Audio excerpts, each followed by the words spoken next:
Om Swastiastu, selamat pagi dokter. Perkenalkan nama saya Bagus Budi Erlangga dengan NIM 19026 12074 akan membawakan materi mengenai spinal anestesi. Jadi kita mulai dari definisi terlebih dahulu, di mana spinal anestesi itu sendiri merupakan jenis anestesia regional neuroaksial, di mana obat anestesi lokal itu kemudian akan diinjeksikan pada cairan cerebrospinal atau cerebrospinal fluid atau CSF yang mengelilingi medula spinalis. Di mana juga dari spinal anestesi ini nantinya akan dibutuhkan obat anestesi lokal dalam dosis dan volume yang kecil untuk nantinya kita bisa mendapatkan blok dari sensorik dan juga motorik yang baik. Jadi ini adalah gambar dari ruas-ruas tulang belakang, di mana seperti biasa ruas-ruas tulang belakang itu terdiri dari tulang servikal, kemudian tulang dari torakal, lumbar, sakrum. Kalau misalnya servikal itu biasanya dia itu dari C1 sampai C7. Kalau misalnya torakal T1 sampai T12. Kalau misalnya lumbar itu L1 sampai L5. Sakrum itu S1 sampai S5. Kemudian kita lanjut, indikasi dari spinal anestesi itu apa sih? Jadi indikasi spinal anestesi itu adalah kalau misalnya kita mau melakukan tindakan pembedahan pada bagian abdominal bawah, selain itu inguinal, urogenital, rektal, maupun kalau misalnya tindakan kita itu pada ekstremitas bawah dari pasien.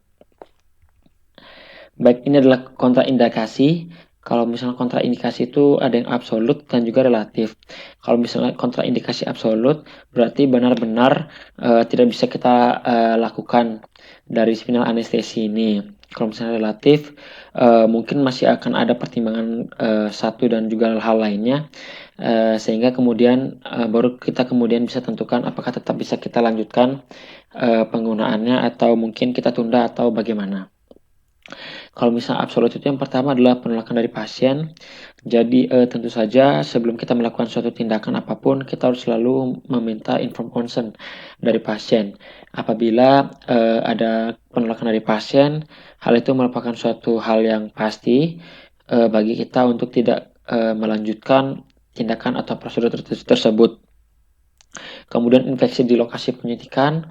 Jadi infeksi terutama karena ini merupakan suatu jenis dari seperti pemberian anestesi lokal. Jadi kalau misalnya ada infeksi tentu saja hal ini tidak dapat dilakukan.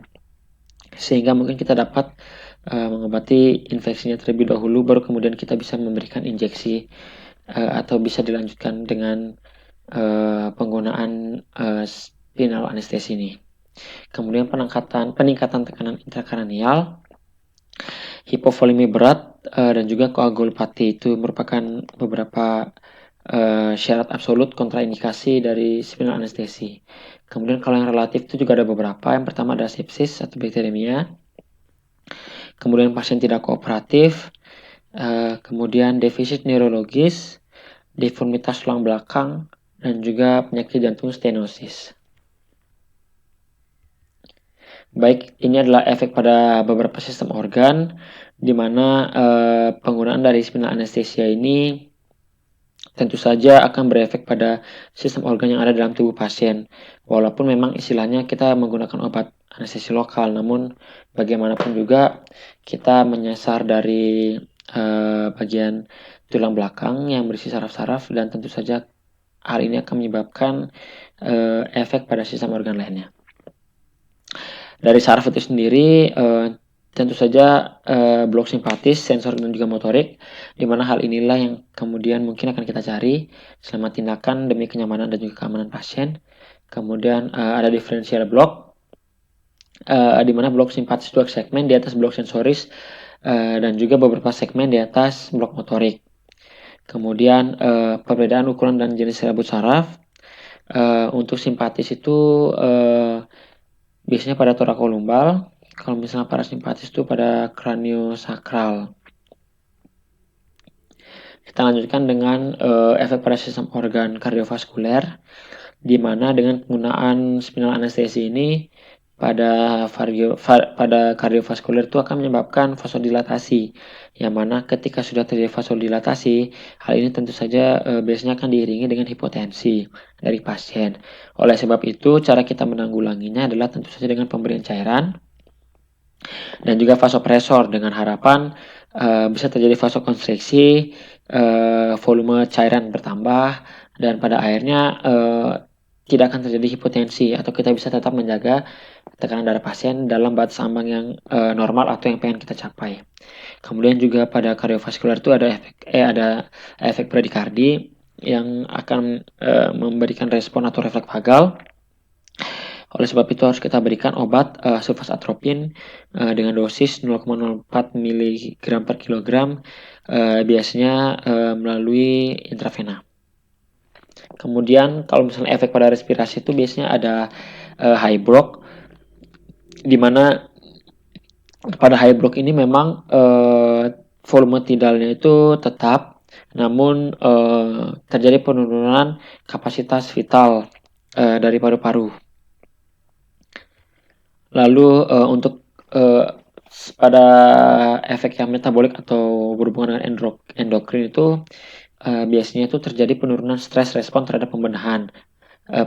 Itu biasanya apa saja yang terlibat itu ada pertama adrenokortikotropik, kemudian kortisol, epinefrin, norepinefrin, vasopressin, dan juga RHA.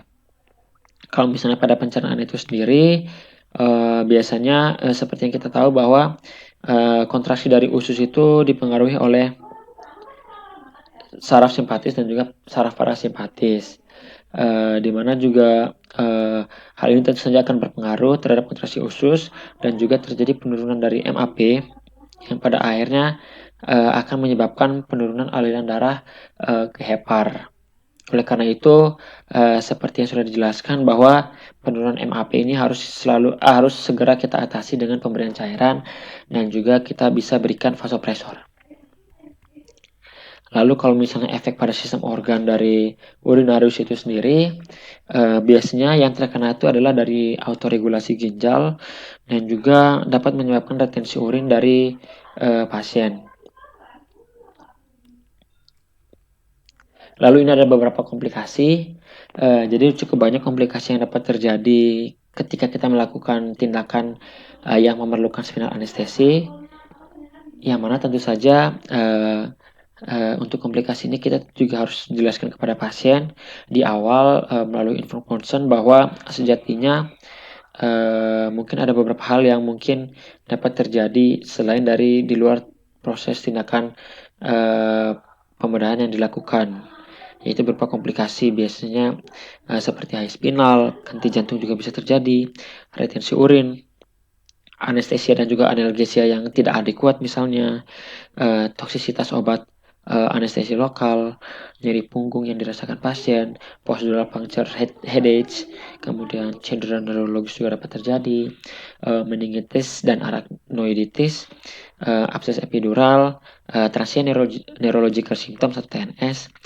Pasien juga bisa mengeluhkan menggigil, pruritus maupun mual muntah, dan juga kita harus jelaskan semua kepada pasien sehingga nantinya ketika pasien menyetujui, pasien sudah sadar betul bahwa hal ini dapat terjadi, namun juga tentu saja harus dibarengi dengan persiapan yang matang, sehingga apabila hal ini terjadi kita bisa segera lakukan penanganan segera, tepat, dan juga baik, seperti itu. Ini ada persiapan. Pertama yaitu tentu saja kita siapkan statik. Nanti saya akan jelaskan di belakang statik itu apa saja. Kemudian dari posisi itu di sini ada 3 pilihan. Pertama posisi duduk, kemudian posisi lateral dekubitus, atau posisi prone juga bisa. Kemudian kita harus mengidentifikasi tempat penyuntikan. Nanti juga saya akan menjelaskan di mana tempat penyuntikan atau injeksi dari obat untuk spinal anestesi ini. Kemudian persiapan jarum spinalnya itu sendiri ada beberapa pilihan. Yang pertama adalah Quincke, Whittaker, dan juga Sprutty. Sprut. Kemudian about anestesi lokal yang akan kita gunakan itu ada beberapa pilihan. Yang pertama itu lidocaine, tretakain, bupivacain, ropivacain, ataupun juga chloroprocaine.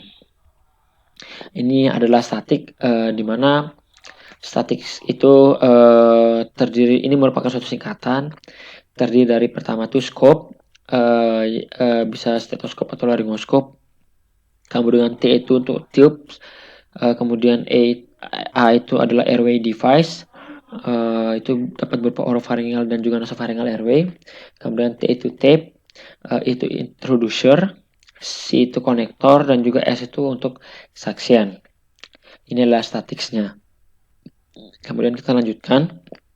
Kita lanjut kepada posisi, di mana posisi ini tentu saja pemilihannya itu berdasarkan indikasi. Indikasi posisi mana yang kemungkinan bisa kita kerjakan kepada pasien, dan juga ada tentu saja pertimbangan-pertimbangan lainnya. Gambar pertama itu adalah posisi lateral decubitus. Jadi kita suruh pasien berbaring menghadap ke samping, kemudian suruh kakinya ditekuk seperti itu. Pasien disuruh membungkuk, lalu yang ke tengah itu adalah posisi duduk, dan juga yang di sebelah kanan itu adalah posisi prone.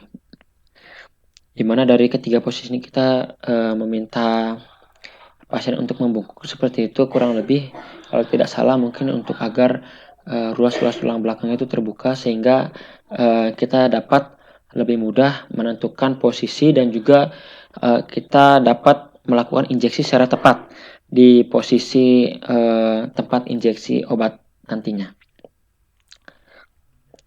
Ini adalah identifikasi tempat penyuntikan, di mana ini seperti yang terlihat adalah gambaran tulang belakang. Kalau misalnya injeksi dari spinal anestesi itu biasanya dilaksanakan melalui celah vertebra, yaitu bagian lumbal 3 dan 4, atau bagian lumbal 4 dan 5. Dimana biasanya untuk injeksi pertama itu adalah lumbar spinal puncture, dimana lumbar spinal puncture ini untuk cerebrospinal fluid CSF, dan juga spinal anestesia. Sedangkan jarum suntik atau injeksi yang kedua itu merupakan lumbar injection, di mana tujuannya ini adalah untuk epidural anestesia. Jadi posisi injeksi pertama dan kedua itu berbeda. Bisa pertama itu di lumbal keempat ketiga keempat, untuk, atau misalnya kalau misalnya boleh juga injeksi yang pertama itu di lumbal keempat, dan juga untuk injeksi kedua itu di lumbal kelima. Baik, ini adalah contoh perkembangan dari vertebra atau tulang belakang berdasarkan tahap-tahap perkembangannya, di mana diambil dari sumber Moore dan kawan-kawan DKK pada tahun 2015. Kalau misalnya yang A itu adalah vertebra untuk janin yang 8 minggu, sedangkan yang gambar ke B itu adalah untuk vertebra janin 24 minggu atau 6 bulan. Gambar ketiga itu adalah vertebra bayi yang baru lahir, sedangkan gambar yang keempat itu adalah vertebra untuk orang dewasa. Baik, ini penjelasan lebih lanjut, dimana kalau pada tahap embrio itu sumsum tulang belakang itu mengisi seluruh kanal tulang belakang, sedangkan kalau misalnya udah pada perkembangan itu biasanya tulang belakang dan juga selaput otak durameter itu cenderung tumbuh lebih cepat, sehingga pada akhirnya akan menyebabkan sumsum tulang belakang lebih pendek dari kanal tulang belakang itu sendiri. Kalau misalnya pada janin usia 6 bulan itu sumsum tulang belakang itu mengisi kanal sampai ke sakral 1. Kalau misalnya bayi baru lahir itu sumsum tulang belakang itu mengisi kanal sampai lumbal 2 ataupun lumbal 3. Sedangkan kalau misalnya pada orang dewasa pada tahapan tumbuh dan kembang yang sudah maksimal, pada akhirnya sumsum tulang belakang itu akan mengisi kanal sampai lumbal 1 seperti itu. Baik, ini adalah jarum spinal, di mana jarum spinal ini ada beberapa jenis, ada beberapa pilihan, yang mana tentu saja juga pilihannya ini akan berbeda-beda tergantung dari indikasi penggunaan mana yang paling tepat, yang tentu saja kita sesuaikan juga dengan kondisi pasien. Jadi seperti yang sudah dijelaskan bahwa secara umum tuh ada yang termasuk ke dalam Quinky, kemudian Sprout, Whittaker. Jadi di sini berbeda-beda. Bisa dilihat kalau misalnya Quinky itu biasanya dia itu termasuk ke dalam medium cutting bevel dan juga sharp atau tajam. Kalau misalnya Sprout itu dia seperti pensil point.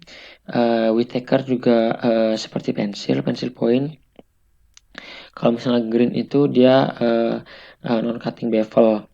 Kalau misalnya Pitkin itu dia short cutting bevel. Dan juga ada yang tuohi seperti itu, seperti di gambar. Baik, ini adalah beberapa jenis obat anestesi lokal, di mana untuk golongan ester itu ada beberapa. Ada kloroprokain, maksimal dosnya itu 12 mg per kilogram dengan durasi 0,5 sampai 1 jam. Prokain juga sama seperti kloroprokain. Kokain itu maksimal dosnya 3 mg per kilogram, durasi 0,5 sampai 1 jam. Tetrakain maksimal dos 3 mg per kilogram, durasi 1,5 sampai 6 jam.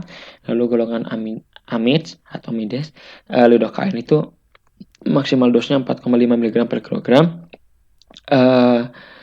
durasinya 0,75 sampai 1,5 jam.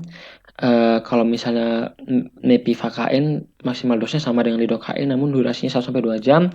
Prilocaine 8 mg per kilogram maksimal dosnya, durasi 0,5 sampai 1 jam. Sedangkan bupivacain dan juga ropivacain itu kurang lebih sama, maksimal dosnya 3 mg per kilogram berat badan dan juga durasinya 1,5 sampai 8 jam. Baik dokter, mungkin itu yang bisa saya sampaikan. Mohon maaf apabila ada salah kata ataupun salah pengucapan. Mohon bimbingannya untuk kedepannya. Saya tutup dengan pada Om Santi.